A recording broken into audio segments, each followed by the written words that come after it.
Songket itu tidak hanya sebatas kain penutup punggung atau sebatas kain penutup kepala, tidak hanya itu.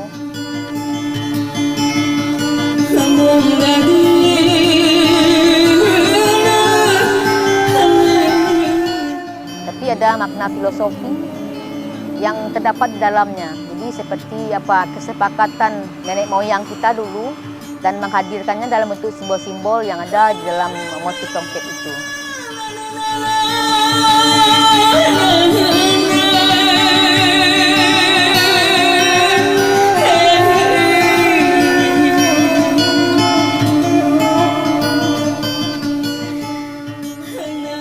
Kalau bicara tentang sanggar-sanggar seni tradisi yang ada di Sumatera Barat ini, saya merasa miris.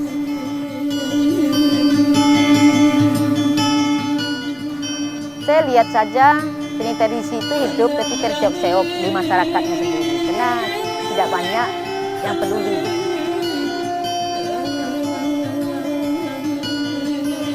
Orang Minang itu harus belajar dari alam.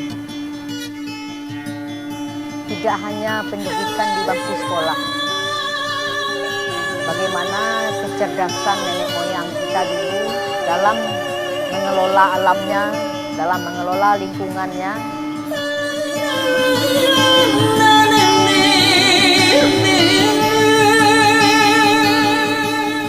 Pendidikan yang paling utama itu adalah mendapatkan sesuatu dari alam.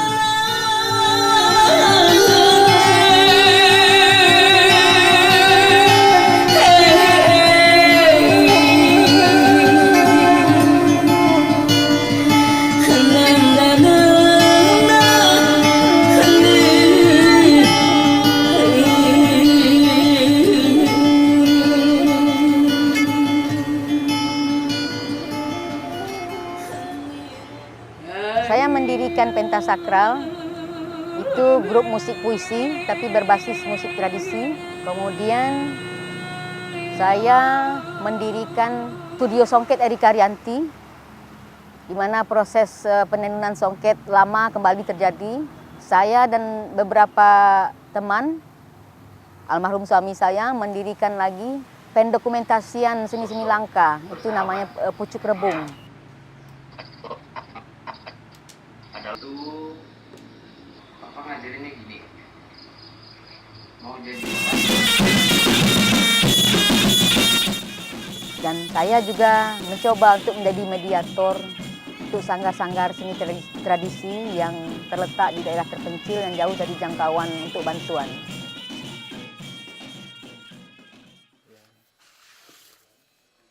Kalau menurut yang saya dengar atau pernah juga saya baca di majalah yang diterbitkan oleh keluarga besar Koto Gadang, songket itu berasal dari Aceh.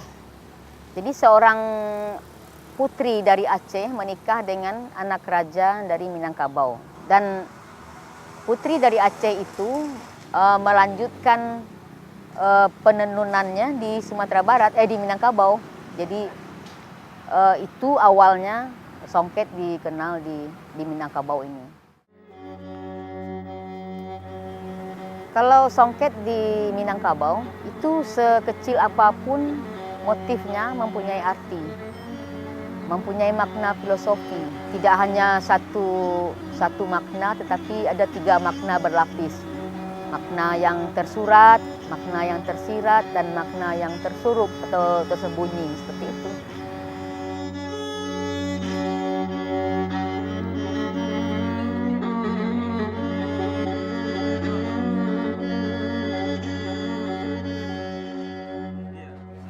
Songket sekarang ini sudah mengikuti selera pasar. Motif sudah lebih disederhanakan, lebih kecil-kecil, tingkat kesulitan tidak terlalu tinggi. Tapi alhamdulillah dari sisi kualitas penenunan bagus. Cuma dari sisi motif terjadi penurunan. Karena pada waktu dulu orang menenun memakai motif yang besar. Sekarang motif lebih sederhana, membuat satu setel, satu selendang dan satu kain. Karena orang sekarang tidak mau bersulit-sulit dengan padu padan. Padahal dulu songket itu hanya sebatas selendang.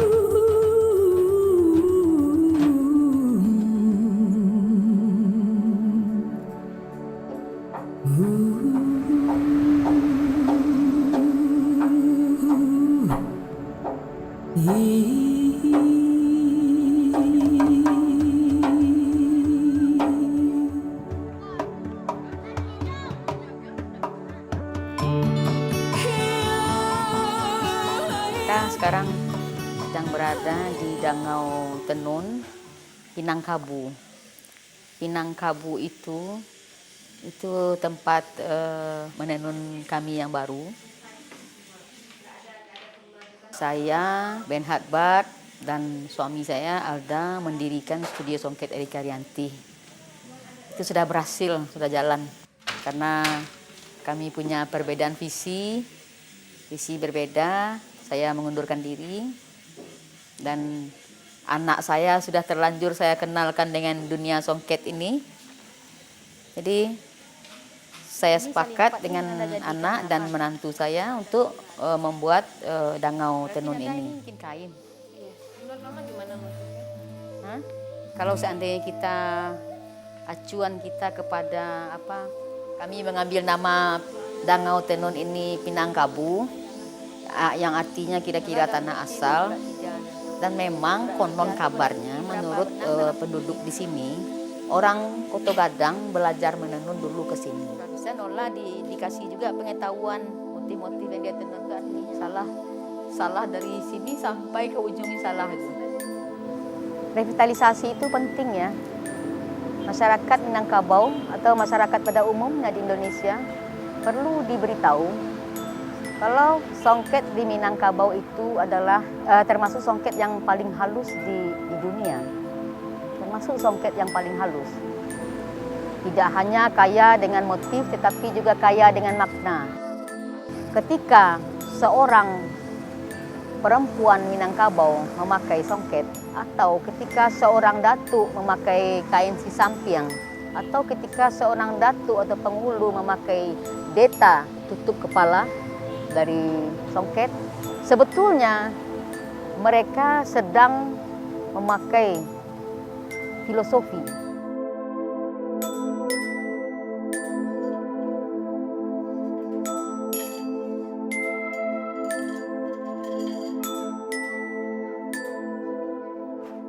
Kendala ya banyak, karena kita sulit menemukan penenun yang rajin, yang sabar, yang cerdas.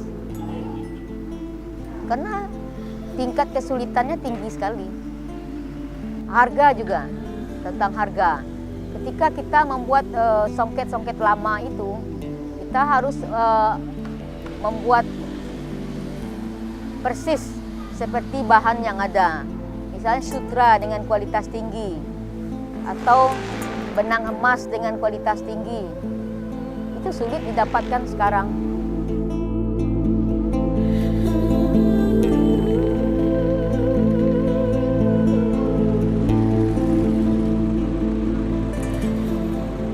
Pertama, kesulitan untuk mencari material yang berkualitas. Yang kedua, masalah pasar. Orang sekarang lebih memilih songket yang menyerupai songket, tapi tidak songket yang asli. Jadi kalau seandainya revitalisasi itu dilakukan, kita kesulitan untuk membuat banyaknya jumlahnya, karena kita berkejaran dengan waktu, harus membuat dari motif ini ke motif lain lagi, pindah lagi, jadi tidak dalam jumlah yang banyak. Hasil dari proses revitalisasi ini hanya bisa didapatkan oleh kolektor mungkin, atau orang yang benar-benar berminat, karena harga nanti menjadi berbeda.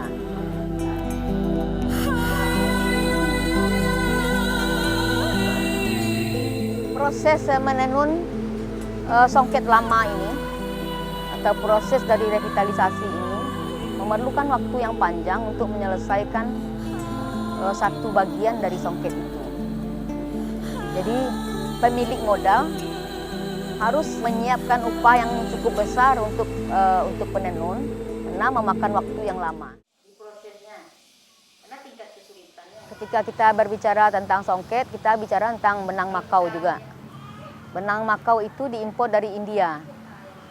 Sementara biaya untuk mengimpor benang makau itu pajaknya sama dengan nilai harga dari barang itu. Begitu juga dengan benang sutra.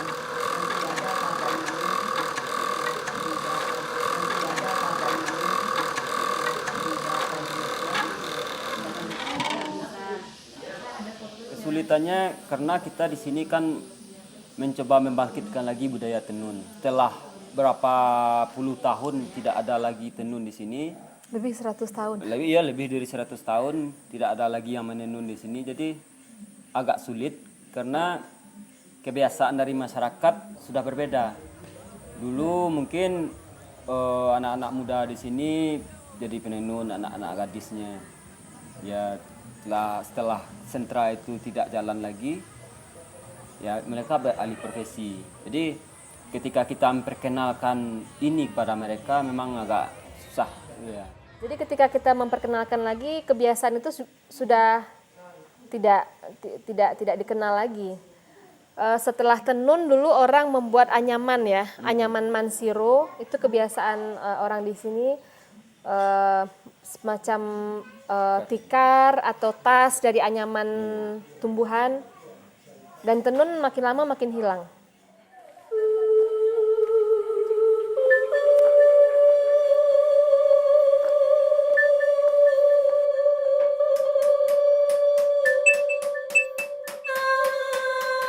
Untuk penamaannya, mungkin Bapak bisa menerangkan ini motif apa kalau di ukiran? Kalau ini motif tenunan Bu ya. Kalau tenun ini asalnya mungkin dari asal motif tenunan ini diambil juga dari ukiran Minang ini. Ada sumbernya di sini. Ada sumbernya di sini.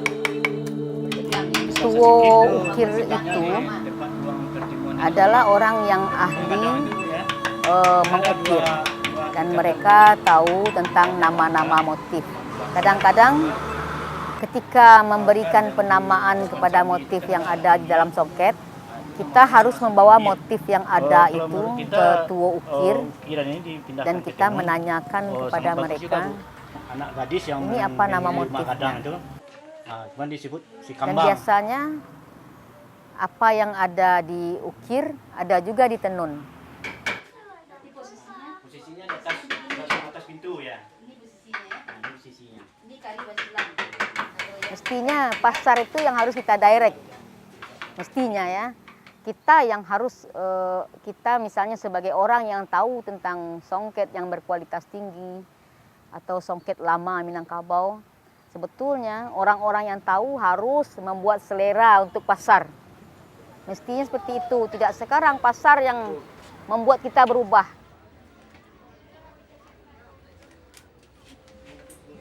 Ini kan kita tidak bisa kerja sendiri ya. Mestinya kita kan harus ada perpanjangan tangan lah. Misalnya pemerintah harus juga aktif di sini. Pemerintah harus diisi oleh orang-orang yang paham songket tradisi sebenarnya gitu. Tidak songket yang memenuhi selera pasar. Jadi kalau pemerintah bisa terlibat di sini, minimal pemerintah bisa memberikan ruang-ruang untuk pelatihan-pelatihan atau ruang-ruang untuk pameran atau ruang-ruang untuk publikasi, karena pemerintah punya kaki tangan dan punya fasilitas untuk itu.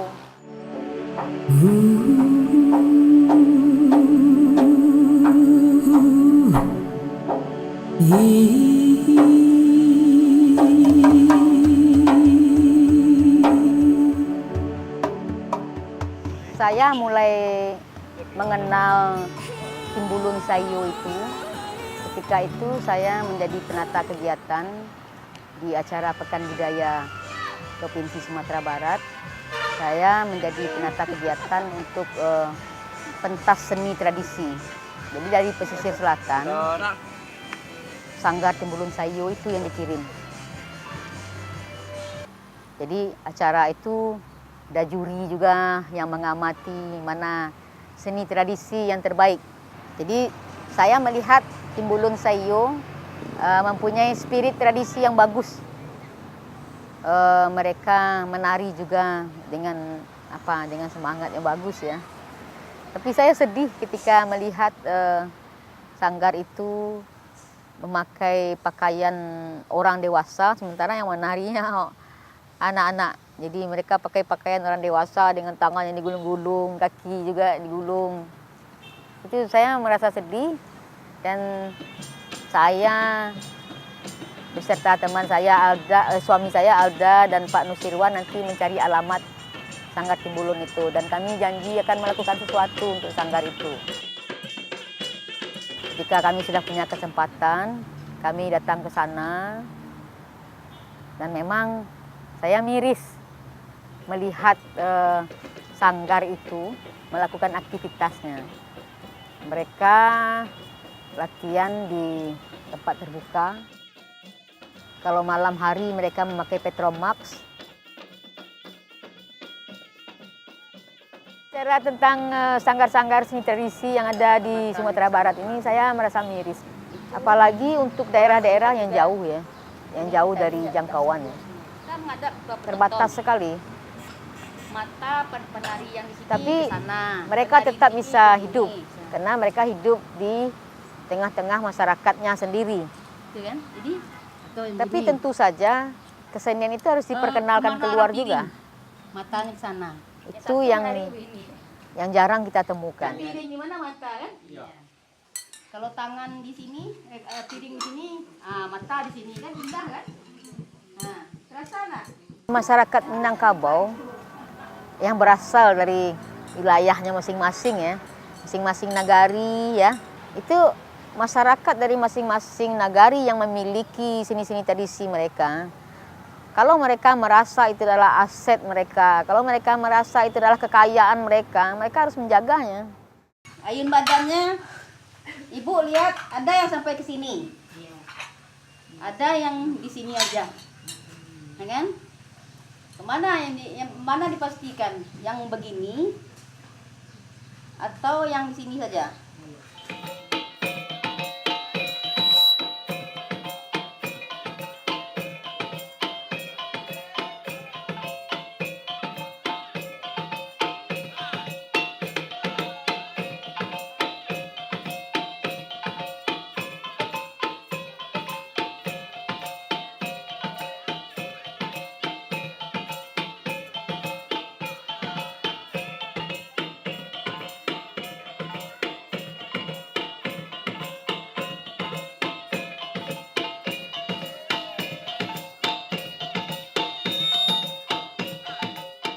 Saya seorang bangsa Indonesia yang bernama Inir.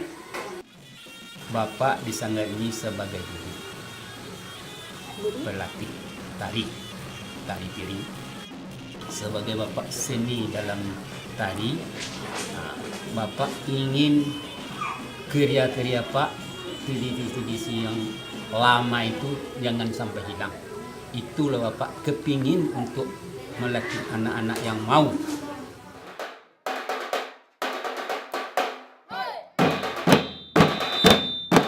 Kalau di iyo hidup ada ndak kreasi tradisi yang lama tu iyo berkembang ndak jangan sampai hilang. Itu permintaan Bapak. Itu kok Bapak syukur untuk. Dari tempat lain di salah orang tua ndak tahu apa, di salah anak ada orang pelatih ndak tahu Bapak, tapi ndak ada kegiatan tampak sebenarnya di orang tua untuk melanjutkan tari di si anak-anak tari piring atau yang lain ndak ada Pak. Ndak ada kemajuan tu. Untuk penggerak tu ndak ada.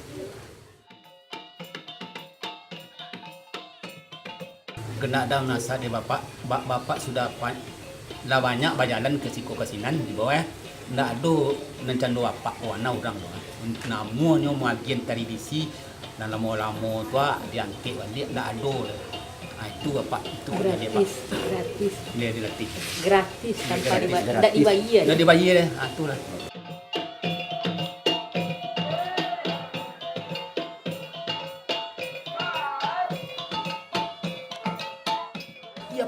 gape berkana napak kan tu kan. Jadi tu mana napak. Nanti ada ya Pak. Hobi seni. Kecil-kecil hobi. Bergerak-gerak ke hobi. Kalau kita penggalak umur panjang. Ceria tu. Itu.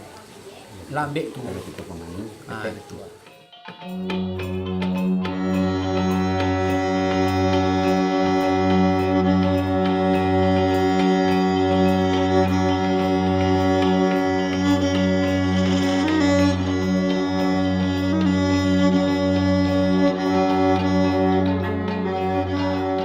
Dunia entertain itu sekarang kan sudah mengglobal, sudah masuk ke ranah-ranah nagari gitu.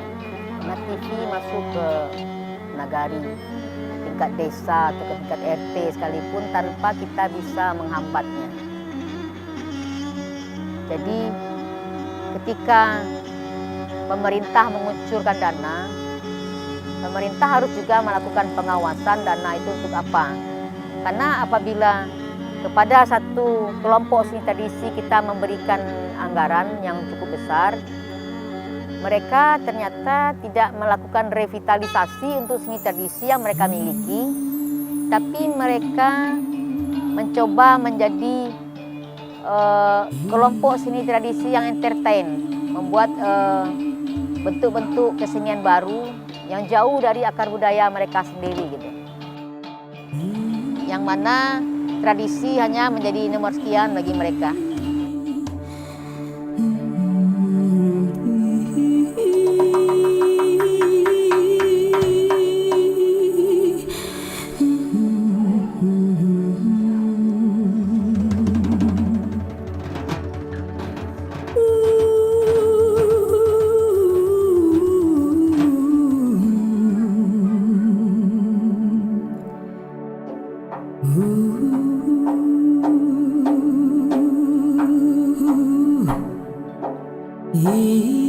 Sebagai seorang Minangkabau, harusnya pelestarian nilai tradisi atau pewarisan nilai-nilai budaya itu menjadi tanggung jawab setiap orang Minang. Dan saya sebagai orang Minang merasa terpanggil untuk ikut bertanggung jawab.